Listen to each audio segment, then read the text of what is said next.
Hello, everyone, and welcome to today's interactive program.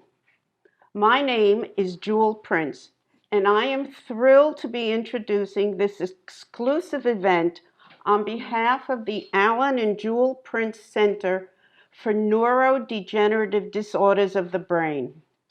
Both my husband Alan and I have had interest in brain research for many years, particularly the work that is being pursued at the Technion. We all know someone dealing and struggling with brain disorders. My mom was the first among us to struggle with the effects of NPH, normal pressure hydrocephalus. Dear friends have gotten Parkinson's, another brain disorder.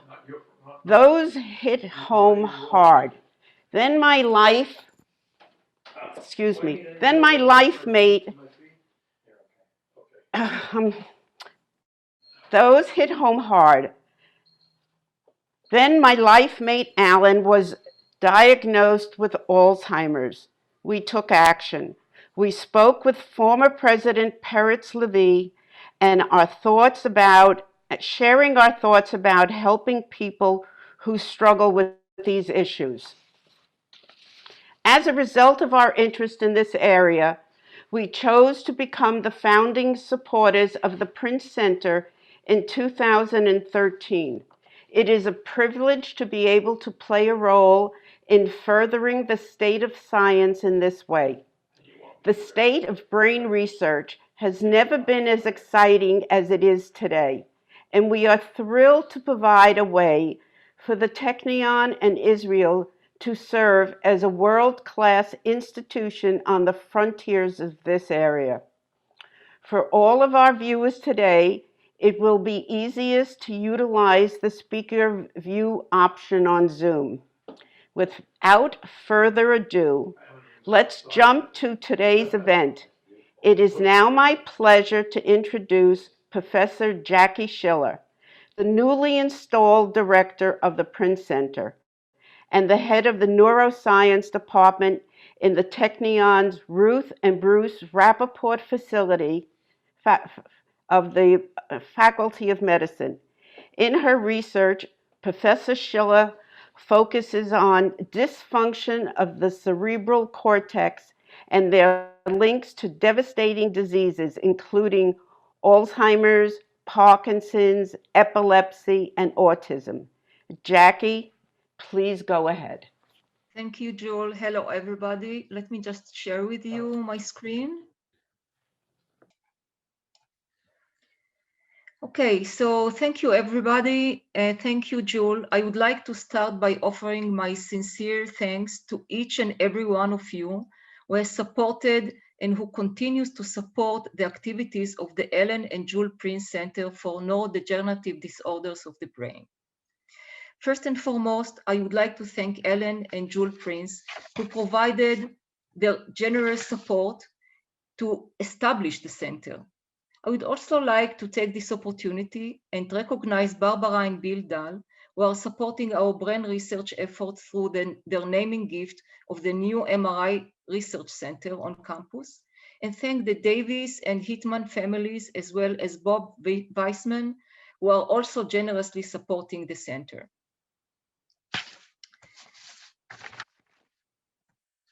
So understanding the brain and finding new cures are the major challenges facing modern science today, with neurodegenerative disorders being especially challenging.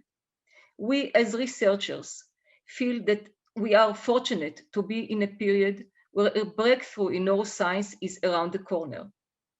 With the introduction of new techniques from many fronts, engineering, genetics, computational tools, imaging, and more, we believe that the next decade will bring about a revolution in our understanding of the brain, its disorders, and hopefully finding new treatments. It is my honor and privilege to head an institute that is playing a worldwide leading role in this quest. I would like to thank the two previous head centers, Professor Herman Volosker and Associate Professor Itamar Kahan, the recent director of the Prince Center, who I believe is joining us today as a viewer. Aging-related impairments of cognitive functions and motor capabilities, as well as neurodegenerative conditions typically associated with advanced age, have devastating consequences for individuals, families, and society. And we just heard Jewel sharing her family story. The prevalence of such impairments is expected, unfortunately, to grow in the future with increasing life expectancy. The PRINCE Center mission is to support basic brain research that will serve as a foundation for understanding the pathophysiology of the brain. So, what is our vision? The PRINCE Center at the Technion is unique in its three core strengths: engineering, basic neuroscience, and clinical neuroscience. Combining the core strength of the Technion in exact sciences, engineering, and computer sciences in fields such as autonomous systems, signal and imaging processing, machine learning, and more are highly synergistic with the excellent basic and clinical neuroscience at the PRINCE Center. Combining these three core strengths would be important for understanding the brain and finding new treatments for brain disorders. And this is exactly what the center meant to do. This places the Technion at the forefront of developing novel treatment modalities for aging-associated cognitive and motor impairments. Through an integrative and collaborative approach, we study the basic biological mechanisms that affect our brain's capacity to cope with health, normal aging, and neurodegenerative processes. Luckily, the new president of the Technion, Professor Uri Sivan, has announced recently his central project, the Human Health Initiative. The project embraces an integrative approach, with one of its pillars being brain diseases and the other pillar, aging. We hope that the PRINCE Center will be an integral part of this initiative. In the next slide, you can see some of the brain researchers at the Technion, as well as PRINCE Center members. And they are coming from all three main disciplines: basic sciences, clinicians, and engineers. So I'll begin today's program by speaking about my own research for a few minutes, and then we will hear from three additional speakers: Professor Simon Englander, and then Assistant Professor Daniel Sudri, and finally from Dr. Itzhak Schiller. You're all muted now, but will be asked to unmute yourself during the Q&A period. So I will take some minutes now and introduce you to my own research at concentrating at cortical computations and plasticity in the normal and diseased brain. Behind the slide, you can see this beautiful, beautiful structure that we study, the cortex. So in my lab, we concentrate on studying one of the most complex and largest part of the brain, the cortex. This is this big and folded structure that we all know. It is the most evolutionary developed part of the brain, and it is considered to be the site of the thinking brain. It is the site of the thinking brain because of its fundamental functions as enabling us, our ability to feel, walk, and talk, but it is also responsible for our higher cognitive functions, our personality, how we feel, basically who we are. Unfortunately, the cortex is also the site of some major devastating diseases. And we can see in red in the right-hand side of the slide, diseases such as Alzheimer's, autism, epilepsy, and schizophrenia are all rooted in the cortex. The cortex is our supercomputer. It is a powerful processing machine with neurons being its basic computational elements. You can see here in blue in high resolution, high microscopic resolution, the basic building blocks of this cortex. So it is composed of many types of neurons, and it is organized in a highly structured and layered manner. In a moment, I will share with you a clip, and we will take together a ride into a piece of a cortex through its neurons and their processes. And you can see here the flashes of the lights showing the activity. And we are having a ride through a dense forest-like processes, which are actually neurons that are interconnected in a very specific manner, forming an intricate network, which is the basis of our ability to compute and store information. So if we look again at a piece of a cortex, we'll see that the main building block of this cortical tissue is the pyramidal neuron. In my lab, we study now for many years the pyramidal neurons. We actually are addressing one of the greatest mysteries of the brain, how information is processed, changed, and stored in the pyramidal neurons. We take a very special angle by studying the dendritic, the tree-like structures that you can see here. So the tree-like structures are called dendrites. And actually, our cortex is mostly composed of dendrites, and they constitute most of our gray matter. So dendrites are these elaborated tree-like structures extending from the small cell bodies. And they actually are forming the main recipient. They are the main recipient of many thousands of communication points terminating on dendrites. And these communication points are made through specialized structures called synapses. Thus, dendrites and synapses impinging on them can be regarded as the computational and storage powerhouse of our brain. We believe that understanding the computational and storage properties of pyramidal neurons and their dendrites and how these properties are used to shape the activity of the neural network lies at the heart of understanding how our brain works and what goes wrong in various devastating brain diseases. But, however, the study of dendrites is not so easy. It poses great challenges because of their complex three-dimensional structures and tiny diameter. As a result, only very few groups worldwide are able to approach these structures, and we are lucky to be one of them. We have developed new methods for many disciplines. We use optics, electrophysiology, behavior, machine learning tools, modeling methods to study these structures.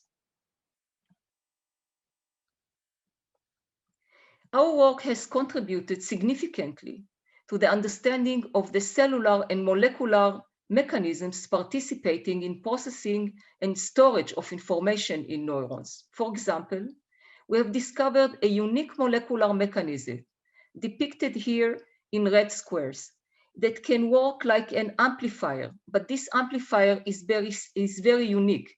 It amplifies only specific, relevant, and efficient information. This same mechanism can serve to store these specific pieces of information via plasticity mechanisms. Ultimately, our lab and many other labs could show that via specific dendritic mechanisms, the neurons can be turned from a simple one decision point to become a complex device with enormous processing and storage power. These powerful molecular and computational mechanisms will hopefully open windows of opportunities to intervene in various neurodegenerative and neurodevelopmental disorders. And I want to give you one example how these discoveries can bear on diseases such as Alzheimer's. Here you can see side by side a cortical structure from a normal brain and a diseased Alzheimer's cortex. You can immediately see that the diseased part has lost much of its gray matter, which means it lost the neurons, dendrites, and synapses. This loss underlies problems that are typical in learning, memory, planning, and ultimately self-identity, which are typical to Alzheimer's disease. But actually, even before this massive loss of neurons, at early stages of the diseases, we now know that the dendritic trees of these neurons become much simpler. And you can here compare how a normal neuron looks with its rich dendritic branches and how it becomes at early stages of the disease. So it loses many of its branches. It is alive, it is functioning, but it lost many of its branches and its synapses. Here you can see along the progression of Alzheimer's disease, two types of neurons and how they slowly actually lost their dendritic branches and slowly become smaller and smaller throughout the progression of the disease. But not only the structure of this dendritic tree changes, also the properties, the electrical properties and physiological properties of these dendrites change significantly. And this impacts significantly the network activity, as we see here. So this is an example of an activity of a network, which is a normal network. And here we can see what is happening when the network is being in disease state, when dendrites are losing when neurons are losing their dendrites and becoming simpler and simpler. One thing that we can see here is that this network becomes highly synchronized and it actually operates like in an epileptic form. And I hope that Itzhak will tell you a little bit more about this. So I would like to wrap up and actually summarize my view.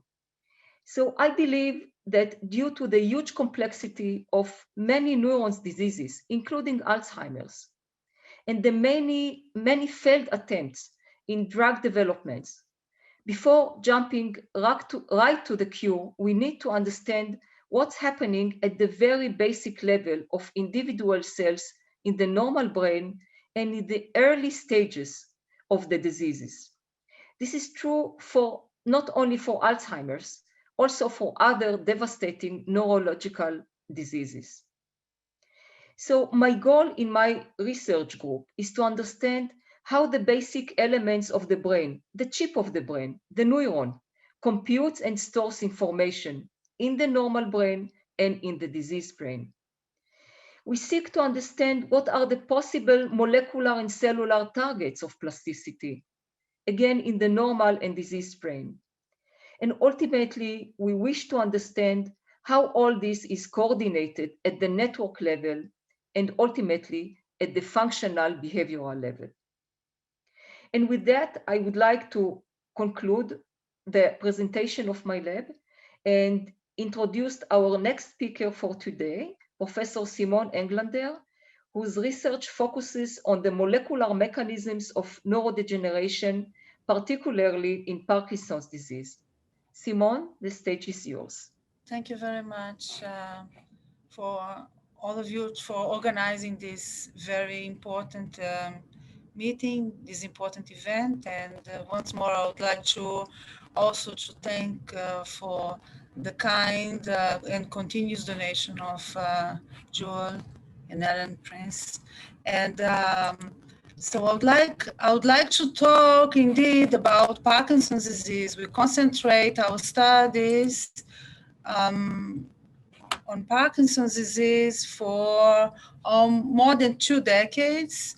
And I'm sure you are, most of you are aware about the disease itself and how actually common the disease is among elder people. So above 65 years old, usually 1% of the population is affected by the disease. And the disease was described more than 200 years ago. And many famous people, they had the disease, they still have the disease. And although there are treatment, palliative treatment for the symptoms, there is still no cure for the disease. And it is important to mention that the disease, if around 20 years ago, it was considered mainly to be due to the generation of a specific region of the brain called substantia nigra. Nowadays, and therefore this degeneration would lead to motor symptoms, very characteristic motor symptoms like rigidity and tremors, for instance. Nowadays, we know that the disease is much more than that, and there are several non-motor symptoms, either peripheral non-motor symptoms, and also depending on the progression of the disease, also dementia, which can be confounding with Alzheimer's disease. And nowadays, even there is a studies showing that they can co-occur.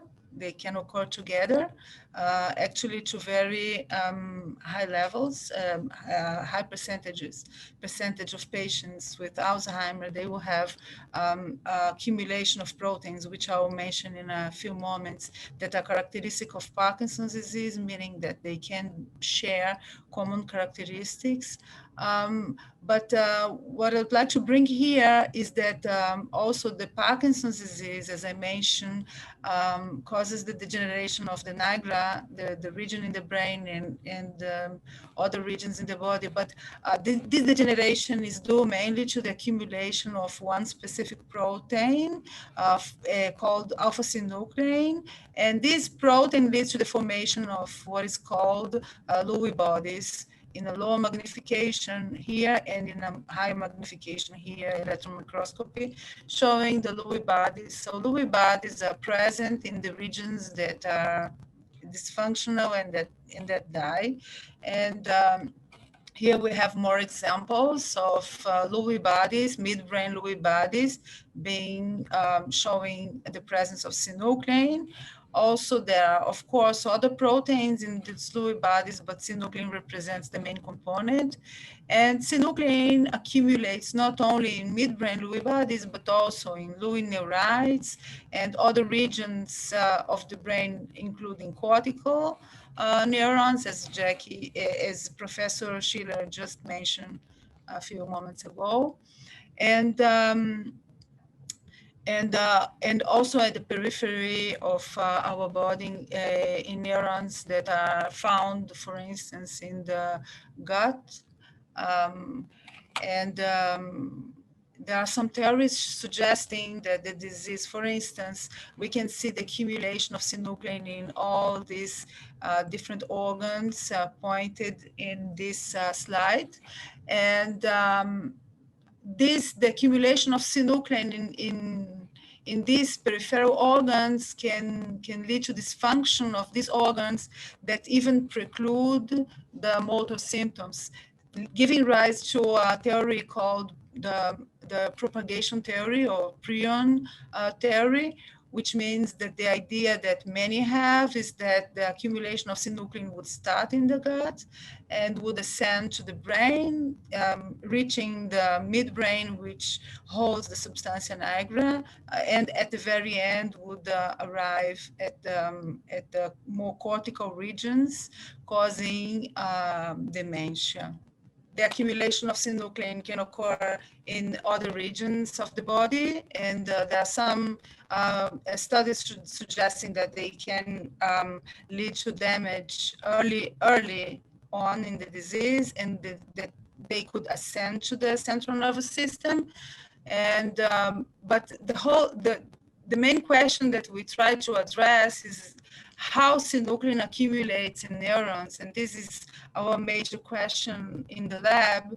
And we believe that if we find the mechanisms that promote accumulation of synuclein, then we would have a good way of interfering with this accumulation and preventing the neuronal damage and the death at the end of these neurons and the disease. So again, the idea today that prevails is that the disease is a prion-like disease, and I have actually suggested something different because synuclein is expressed in all neurons, which I think that the disease occurs simultaneously in different regions of our body, either peripheral neurons or central neurons. But the neurons, they have different sensitivities and different abilities to compensate each other, meaning that in the periphery would have less ability to compensate each other as compared to the neurons, as Professor Schiller has shown how complex is the cortex. I don't think it is known for sure the mechanisms, if it's a prion-like express a propagation of the disease, or if it's actually simultaneous in all neurons. But this reinforces our idea that by knowing the mechanisms that promote the aggregation of synuclein would help in either ways. It will help very much preventing perhaps the disease or treating the disease. What I also would like to point to you is that the similarities between the different diseases. So I said there is a occurrence of both Parkinson's and Alzheimer's disease that can share both amyloid plaques and Lewy bodies. It's also suggested that the mechanism of aggregation could be common for these two proteins. And it's important to say, even if there is no pure Parkinson's disease or pure Alzheimer's disease, still the similarity is that both proteins, they aggregate into fibrils. So I think that by discovering the mechanism of accumulation and aggregation of Parkinson-related proteins, we will eventually help also to understand why proteins in the Alzheimer brains, they accumulate and they start the process in these patients. So I think this can help each other. These studies that we carry in our lab can understand both diseases at the end. So what I would like to mention specifically, that what we do in the lab, we try to, at the very molecular level, understand what promotes the accumulation and aggregation. And we were fortunate to have the support of Prince Center to understand how modifications of synuclein can help to promote its accumulation and aggregation. So if you can see here, for instance, one of the modifications is called summoylation. And it's increased in patients with Parkinson's disease, and this summoylated synuclein leads to the increase in the aggregation of alpha-synuclein in cells and in neurons.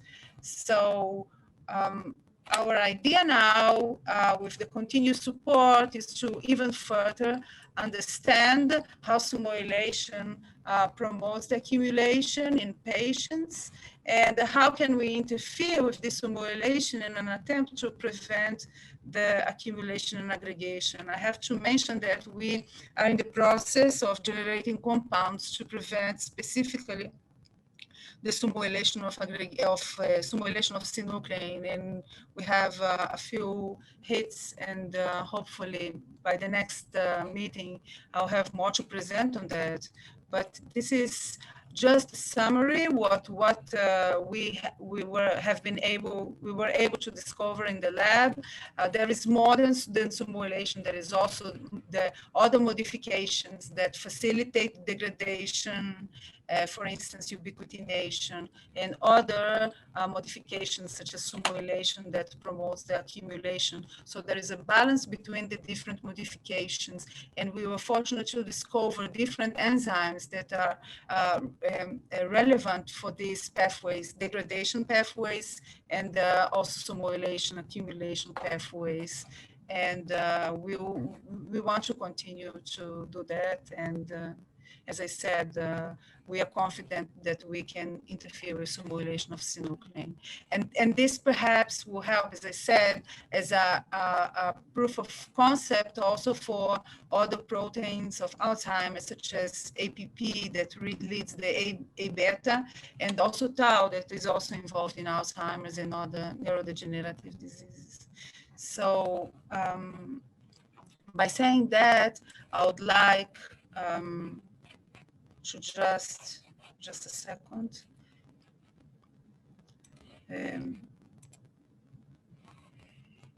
Introduce, I would like to introduce the professor, the assistant professor, just a second. The assistant professor, Danielle Sudri, who works in the areas of machine learning and theoretical neuroscience in the Technion, Andrew and Erna Viterbi Faculty of Electrical Engineering.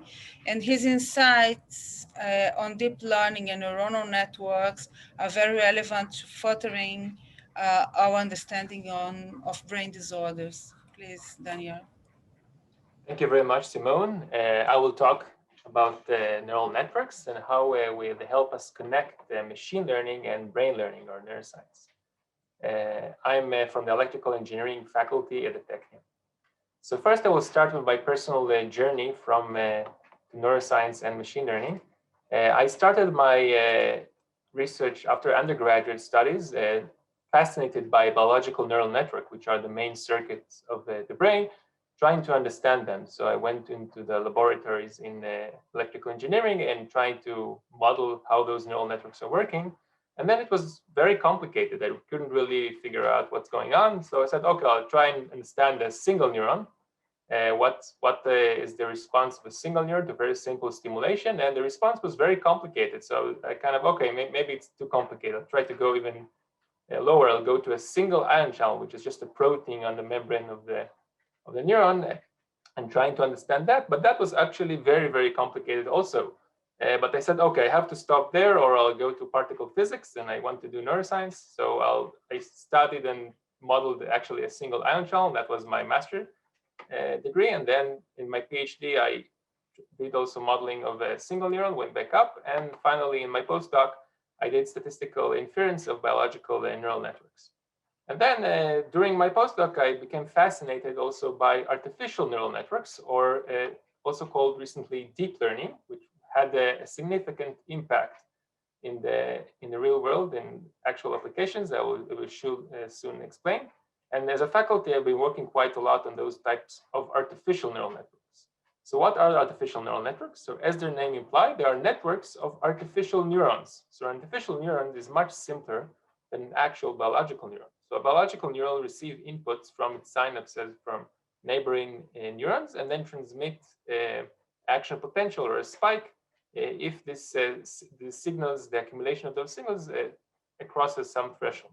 So artificial neural is doing something similar. It sums all the inputs in some weighted manner. This is like synaptic weights. It sums them together, and then if it crosses some threshold, it transmits some like number, mathematical information to the next neurons which are connected to it. Okay, so it's a very simplified mathematical model of what's actually going on in the brain, but surprisingly, it's actually quite useful. So what type of interaction do we have between biological neural networks and artificial neural networks? So biological neural networks are kind of physical building blocks for intelligent systems in nature, like brains. But they are very complex models. They have many unmeasurable parameters. They're very hard to experiment on, and the experiments are actually messy and noisy. On the other hand, artificial neural networks, which are workhorse model for machine learning, are very simple models. They have repeating blocks. They're easy to do measure. It's a simulation in the computer. They're easy to build and manipulate. So those type of artificial neural networks were inspired by the biological neural networks, but they also help us understand what our biological neural networks are doing. Okay, so that I will talk about soon. But before that, I would like to briefly mention how those neural networks, the artificial ones, caused the recent AI revolution, or how neural networks help us do for machine to learn, not the actual brain. So the start of this revolution, the recent revolution, there were previous revolutions. So the recent revolution started around 2012, when neural networks allowed us to computers to look at images, like here image of a cat, and I identified quite precisely what's in that image. So here you see a cat, and this is the accuracy of the computer in doing that. And around the 2012, neural network was shown to be able to considerably reduce the error rate in classifying those images. And since then, the performance improved, and now these neural networks are doing image classification and better than human performance levels. And since then, they did a lot of other tasks like localizing objects in images, or detecting multiple objects, or segmenting those objects inside the picture. So these are nice visual tasks, but since then, neural networks also affected many of our lives in other areas. For example, speech recognition generation. If you're using Siri on your iPhone or other Android devices, you've been using neural network algorithms. If you're using Google Translate to translate text from one text to the other, you'll be using neural networks. Recently, there were very cool applications. If you just want to write a text sentence, an armchair in the shape of avocado, then a neural network can just translate this text into an image, generate an image which trying to capture what you said in that text. This could be very useful for designers and many, many other applications. And also scientific problems were recently solved, very important ones, like the 50-year-old protein folding problem, which was the neural network was able to reproduce exactly the structure of a 3D structure of protein from its the sequence of the amino acid. And this was done very accurately, matching the experimental results. Okay, so there are many, many more applications that were done by a neural network. But what I'll try to focus on the remainder of the talk is just how those neural networks help us map out the brain, the actual biological brain. So one of the main improvement we see over time in neuroscience, quantifiable quantity, is just how many neurons we record. We're able to record in experiments over the years. So if we do plot a number of neurons recorded in various experiments over the years, we see that the number of neurons doubles around every 7.5 years. Okay, so there's this doubling, like a Moore law for computers. We also have this doubling in neuroscience. And here in 2013 was this jump. You can record even a whole brain, about 80,000 neurons in a zebrafish in certain animals. And since then, there's another 7 years, so it's doubled again. But there's a very large number of neurons. It's impressive, but what do you do with all those neurons? How do you try to understand the activity of so many neurons together? So, suppose you have this whole brain recording. This is this zebrafish from the experiment I mentioned, the whole brain recording, or an experiment from a mouse cortex. For example, here these are dendrites. So we want to understand what's going on from those experimental recordings. So first you have to do is trying to find some signals in this noise, like denoising this video and getting all the parts of the neurons which are firing, so which neuron is firing where. And then once you have those neurons, you can take you have fluorescent traces, how much each neuron is active. And then you're trying to what's called deconvolution to reproduce all the neural activity. You have the spikes. And in the end, once you have those spikes, the activity of each neuron, supposing if it's sufficiently accurate, you can try together with some experimental behavior, like the behavior of the animal or some visual inputs it sees. Then you can try to reproduce some part of the brain, or maybe the entire brain, by fitting some model and trying to reproduce the behavior in the experiment and explain what you see. Okay, so this is using a neural network model. So now your problem is how to infer the model parameters. For example, how the neurons are connected to each other. So a bit about my work about trying to improve this part. So suppose you have some neural network. This is a diagram of connectivity of 50 neurons. So you have 50 neurons to 50 neurons. And the dots here are the color scheme measures how strong is the connection between the different neurons. So you have some connectivity, and you suppose you want to measure this connectivity from the spikes, the activity of those neurons. So if we just focus on those about 16 neurons here at the top left, and we see they're connected in a very simple manner, just each neuron is connected only to itself, but not to other neurons. And we want to measure the activity of only those 16 neurons, like a small part of this small brain. And we want to measure this to find this connectivity. And using the state-of-the-art algorithm, we get junk. We get very bad recovery of the connection between the neurons. There are many fake weights here. This is even after tons of data, like 12 days of recording. You can see in this case that the connectivity inference is very bad. So the problem is that there is a common input, right? We have only a small part of the network, but those neurons are connected to other neurons. So if there's a neuron which is connected to two neurons in our network which we observe, and we don't observe this common input, then we might think that if this neuron firing before this neuron, we think there might be a connection between the two, but this is only because this common input is connected to both of them with some delay here. So this issue can generate fake connection between the neurons, which is a problematic issue. And we suggested to try use what's called a shotgun method. It's similar to what's done in DNA sequencing. They also call it shotgun, where you just randomly scan parts of the network, only a small part each time. And then you patch together all your observation, and you can reconstruct quite accurately the connections between the neuron, or in this example, right? So you don't see all those fake connections like we have up here because of the common input. Okay, so this is one thing you can do using neural network model, just a small part. I'll try to give a more now long and hard road how we might be able to understand the brain in very large quotation in the future, and I'll focus mainly about the difficulties in doing that. So with pretty much a long road ahead of us. So when you're trying to understand the brain or a part of the brain, we start doing some experiment, measuring some animal behaving or doing something or not doing something. And then we fit this data to some model, could be maybe a realistic neural network model, and validate it on maybe some other experimental data. And then using this model, if it's a good model, we will try maybe to reproduce some intelligent behavior that this neural network maybe can do something which maybe is similar to the experiment. And lastly, after we have this model, we can try to analyze it and try to understand what's going on in the model, maybe figure out how we can modify it and maybe improve some parts or solve some disorders. But there are many problems in this diagram, many bottlenecks. First, the experimental are quite hard in neuroscience. There are a lot of experimental noise, as we saw, for example, in some of the videos. There are latent variables like the common inputs we don't observe, which we discussed.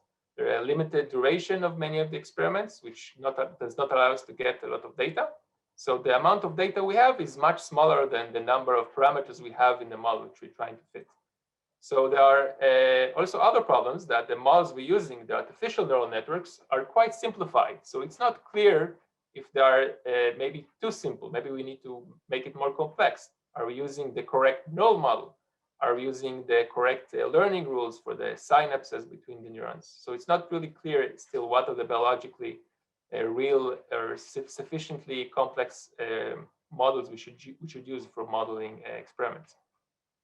Lastly, even if we use realistic models, then we need to do some modification to the learning rules to enable them to achieve the same level of performance as artificial neural networks. So to get really good performance, you need to use rules which are not considered biologically plausible. And so even if we get this neural network to work, there's some tasks which are still very hard for artificial neural network. For example, one-shot learning. If we see something and somebody tells that this is a car, and we just need one time to see this car, we know this is a car next, if we don't forget. But a neural network usually have to see a lot of repetition of cars to learn that this is actually a car. So this is something which is hard for a neural network, but easy for a biological neural network like the brain. Also, those neural networks are very resource inefficient, so they're expensive to simulate and require a lot of energy. Lastly, those neural networks have a lot of amazing progress practically, but they have a lot of very limited theory. So it's really hard to analyze them and actually understand what's going on in them. So this is also a major bottleneck. Okay, so we see a lot of many difficulties we would like to face in the future and try to solve in order to alleviate these problems. So thank you for your time. I would like now happy to introduce Dr. Itzhak Schiller. He's equally at home in the laboratory and in the clinic. Dr. Schiller is the Deputy Director of the Neurology Department and Director of the Epilepsy Service at Rambam Healthcare Campus, and the head of the Laboratory for Epilepsy and Brain Disorders Research in Technion Rappaport Faculty of Medicine. Yitzhak? Thanks. So I work in two places. I share my time in two different places.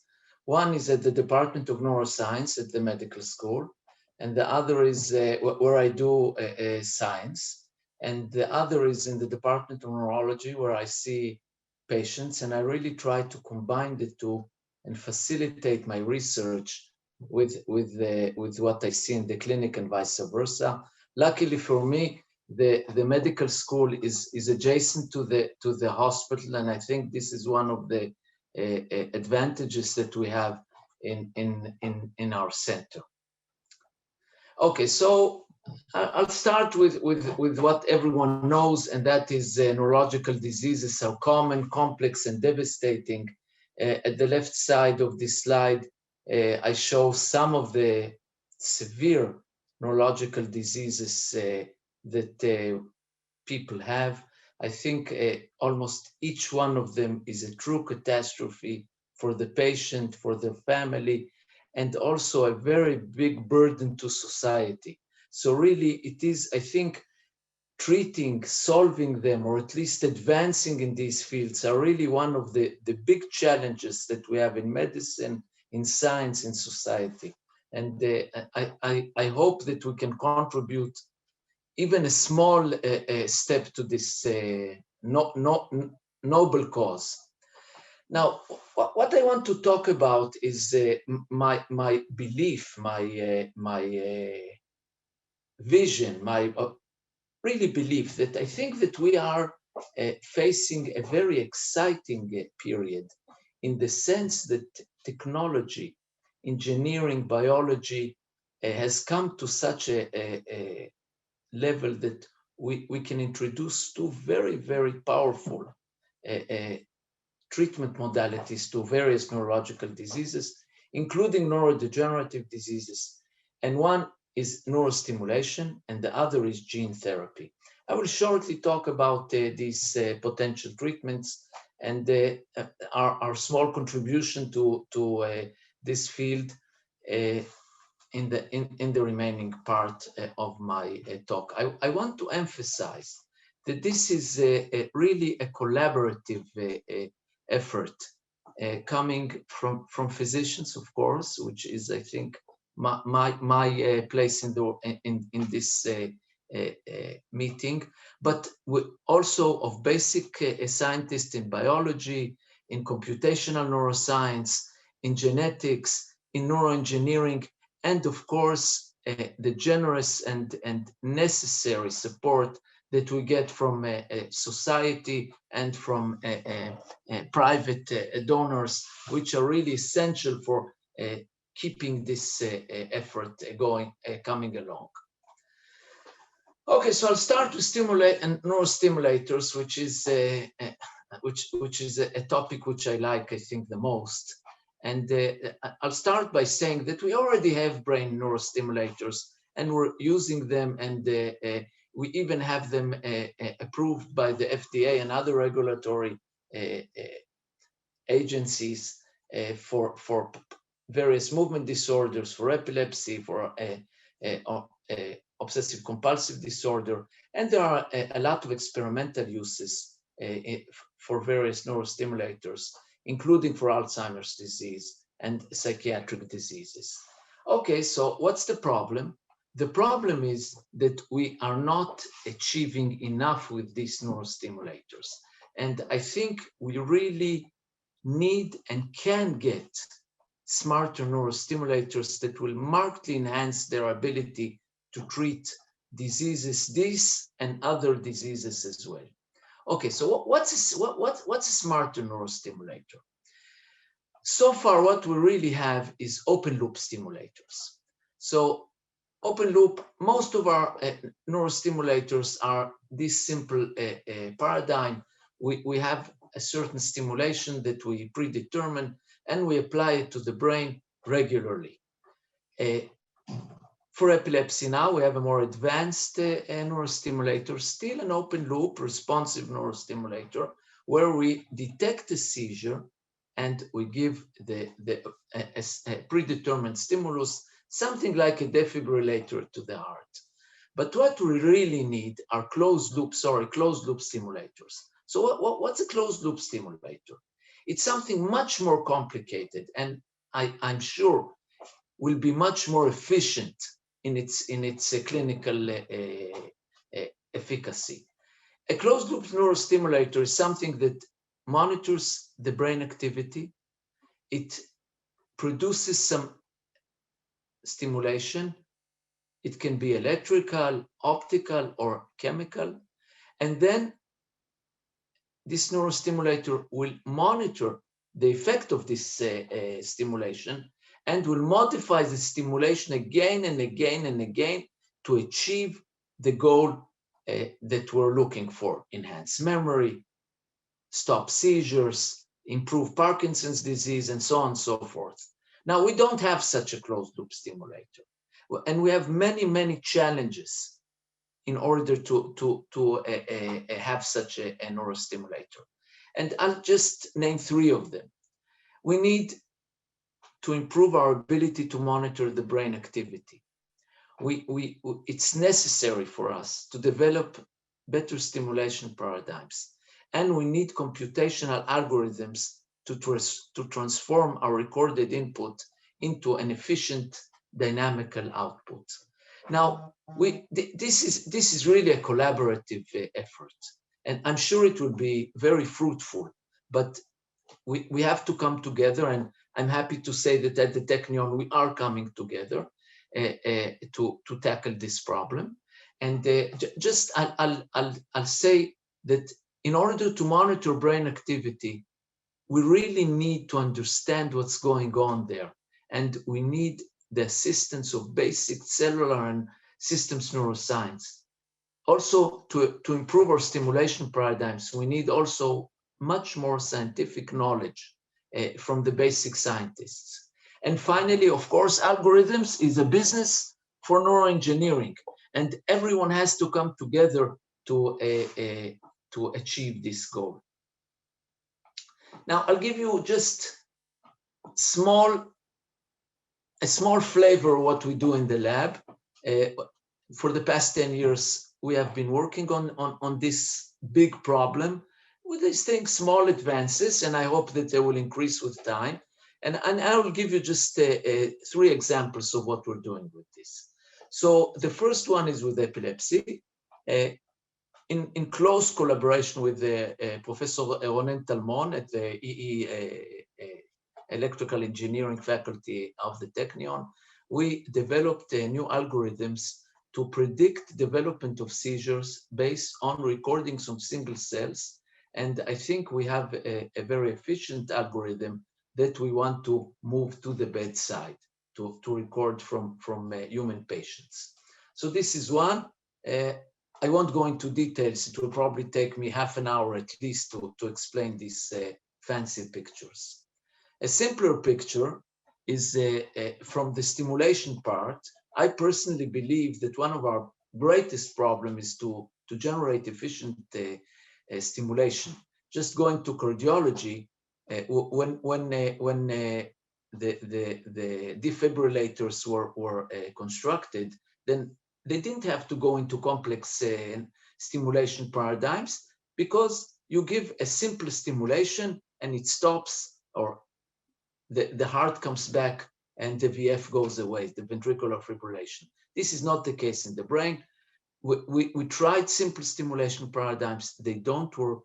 This is an example of a more complex stimulation paradigm where we give different spatial temporal patterns with different electrodes. And in this manner, we are able to subdivide a network and generate a more efficient stimulation a paradigm to stop a seizure. So just to let simple stimulations weren't able to stop the seizure. Well, if you give this complex asynchronous stimulation, we were able to stop seizures with a much higher efficacy. Finally, a third study, and again, I apologize for not going into details. Each one of these projects, of course, is a relatively long story, but a project that we just published this month. We worked on Parkinson's disease. We did a very elaborated project on what's going wrong in the motor cortex of a Parkinsonian mouse. Because, as I'm sure you know, a big problem in Parkinson's disease is the motor disability that is associated with it. And after really studying the brain and understanding the dynamics of the cortex, we came up with a relatively complicated stimulation paradigm to the motor cortex, and we were able to markedly improve the freezing episodes that these mice have. And we're very excited, and we're going to pursue this subject further in the lab. Okay, so this is the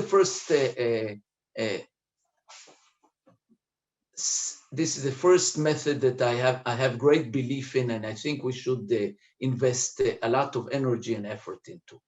The second method, which is I think even more promising, is to use targeted gene therapy.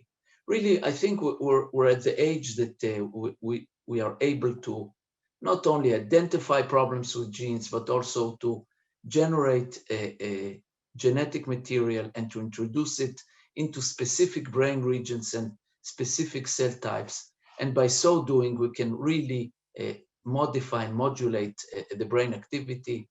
There are multiple, of course, routes to this approach.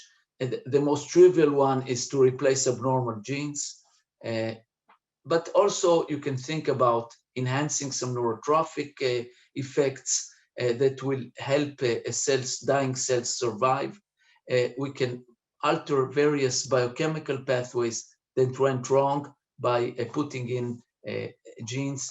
And our approach is to use neuromodulators to modulate the activity of various pathways and brain regions to improve abnormal activity in the network of pathological states. Before I show you again like a small taste of this project, of our project, I just want to emphasize, it looks like science fiction, right? Putting genes into the brain. Well, it's not. It's already in use. We have viral vectors that we can easily insert genes into various sites and cell types. And there are already 2 drugs that are FDA approved of genes that are delivered via a viral vector, one to treat SMA, which is a severe muscle disease in children, and the other is a rare inherited retinal disease. And there are dozens of clinical trials that are taking this approach, and I'm sure it will flourish like, don't know, will flourish. I'll close with this word. Okay, so I'll just show you our approach. Our approach again is to change the activity of the network in diseased brains. We took the case of Parkinson's disease. We took a genetic treatment using the chemogenetic agent DREAD. The DREADs are genetically engineered potassium channels, which can be activated pharmacologically from the outside by injection or by giving a per-os treatment.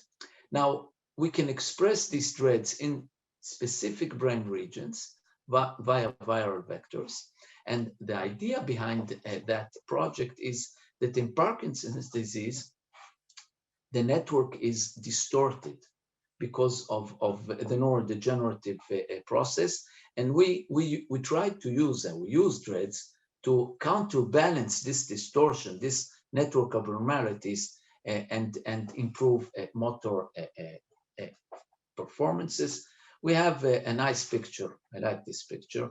of an injection of dreads via viral vectors into a very specific brain region called the globus pallidum external, the external globus pallidum, which is part of the basal ganglia. So we can really target very specific regions in the brain by stereotactic injections, which is, by the way, a method used in medicine. And I'll finish with a movie. We have the same mouse under control conditions, namely, and Parkinsonate control. I'm sorry, I wrote it differently. It's wrong writing. One is the Parkinsonian conditions, and the other is we activate the dreads, and let's see what happens to the same mouse on different days. So this is the Parkinsonian mouse, same mouse, with and without dread activation. Doesn't move, more or less frozen.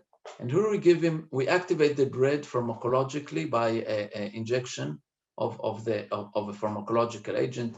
And you really can see how we improve the motor performance of this mouse. And by that, I thank you and turn over the torch back to Jackie for final conclusions and to answer questions if you want.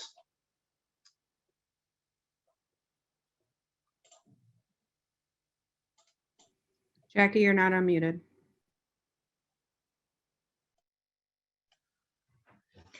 Thank you, Itzhak, Simon, and Daniel. It's my pleasure to be working with such dedicated and talented people at the Prince Center. And now I'm happy to open the floor to our viewers for their questions. We'll answer as many as we can. If you have questions, please physically raise your hand. And Mary Ellen Titani, the ATS Executive Director of Campaign Operations and Donor Relations, will prompt you to ask your questions.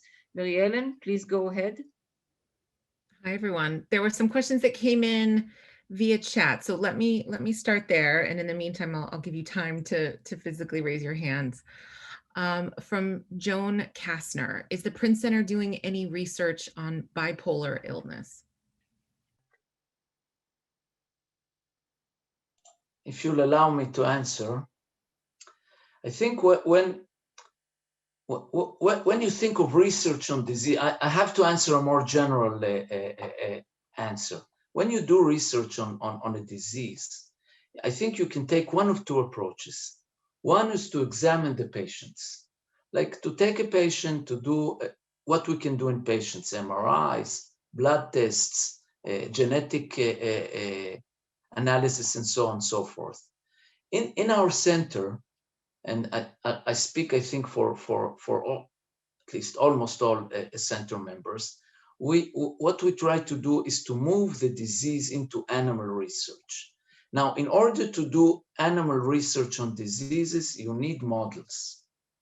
Because you don't study a disease, you study a disease model in an experimental animal model.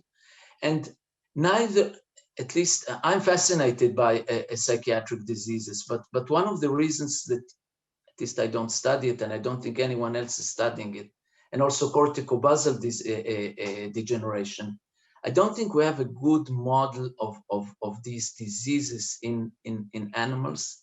And as a result, I think our research will not give tangible, important answers. Thank you. And yeah, there was a question that also came in the chat about cortisol basal disease. So thank you for covering both of those. From Terry Gardner, and this is a question that I also had. There's been recent suggestions about a correlation between cognitive decline, like dementia and other diseases, and diabetes. Can any of you speak on that?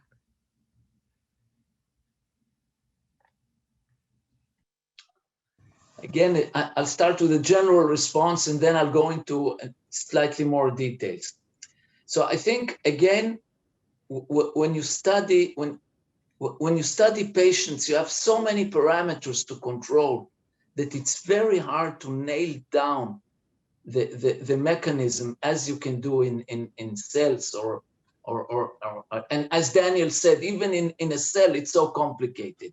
Now there is clear correlation between diabetes and cognitive decline. I think what we believe, and my personal belief, because it's a common thing you see, my personal belief, it's a vascular disease. So you see diabetes, they usually have, people with diabetes have microvascular problems. Small blood vessels are clogged. And I think this is the main mechanism that causes a cognitive decline. I think that's at least my belief, and I think that's what most physicians would believe. Okay, let me do a scan through and make sure I'm not missing anyone that's raising their hands. I have another question.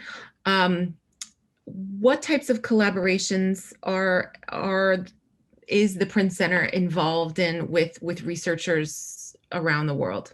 Can you talk about that? Jackie?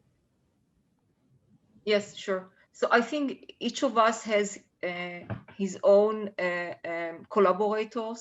I personally collaborate in Europe, Germany, in the States, with various researchers. I think this is something we do through actually grant writing and recruiting money for research together, or either we have some complementary knowledge. For example, for many years, I'm collaborating with a theoretician, and we had some high impact papers together. He's a very good theoretician, and we actually combine forces and work together a lot. We have also a lot of collaborations inside the Technion, especially with electrical engineering, that we do some very tight work together. And we just had a really nice paper combining our recordings from the motor cortex and some algorithmic work that they did for us and we did together. So I think, Simon, do you want to talk about your collaboration? Yes, collaboration is something that, as Professor Schiller said, is something that all of us do. I myself collaborate with people from Singapore, Germany, Portugal, and United States, of course, Johns Hopkins, since always. So we keep collaboration with different labs. So nowadays it is essential. The collaboration is essential.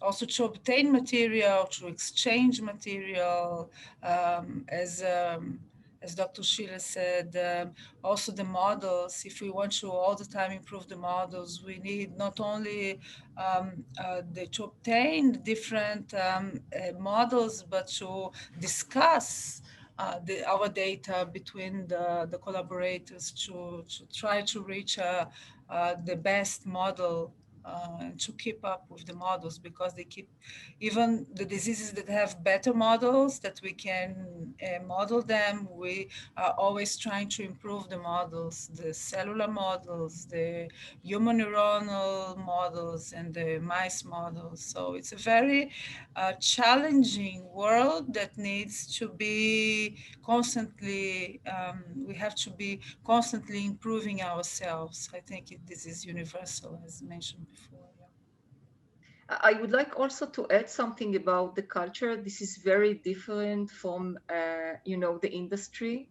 So in academia, the culture is very open, and it is quite routine that you put your data, your raw data, in an open source, and you exchange all sorts of reagents and animal models, and if you have a new virus that works. This is very routine that we, talk with each other, put stuff in the internet or for the public, in the public domain.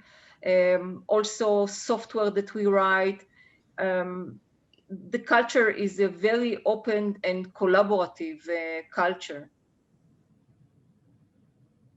Definitely.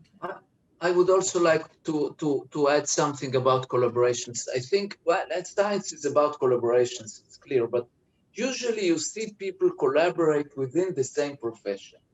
So biologists would or neuroscientists would collaborate with neuroscientists, so on and so forth. I think we're really very fortunate at the Technion that we are, I think we really succeeded in generating bridges between professions. And I want to tell you, I think it's extremely difficult because the language of the different professions are so different from one another that really, I think we're working on it at least now 5 years. And I think that I think we succeeded doing a lot to bridge gaps between engineering and biology. And well, I think I'm a small bridge to medicine as well, because also biology and medicine are not connected in neuroscience. So I think we're really, one of the special things about our group is the ability, the collaborations, the interdisciplinary collaborations, and our ability to speak with each other, which is not a simple issue at all. I would like to add that it's not simple because the language is not there. We actually need to teach each other our languages. So biologists would teach the engineers the language of biology, and they will teach us their language. And collaborations takes time to mature. And I think now we collaborate with various labs, engineering labs. Now it is really smooth. After several years, we know each other, we know the language, and we can really smoothly collaborate. Actually, we also share students, which is amazing that we can actually teach together students, and we can be a copy eye of students. And this also opens up to outside the Technion, that we can actually collaborate with other engineers in other faculties. Thank you. It's a really good point about speaking each other's languages and learning together how to collaborate. I want to be respectful of everyone's time. We are over our official time, and I know it's late in Israel. There's some questions that remain in the chat, but I'm gonna close us up now. We'll get back to those questions. I have them noted, and we'll send those to the researchers and have them answered afterwards. I'll turn it back to you, Jackie. So just to conclude, really, thank you all. I'm looking ahead over the next year and beyond. I believe the Prince Center will continue to distinguish itself as one of the most exciting centers in the world for the brain research. I hope we convinced you that we are doing a good job. Once again, a big thank you to my fellow speakers today for a fascinating and informative discussion. Finally, thank you everyone who joined us today for this special event. Your decision to support the Prince Center has a deep and lasting impact on our work. All viewers will be emailed a link of the recorded event, as well as an email address to send any additional questions you may have for today's speakers. Enjoy your rest of the day and stay safe. Thank you.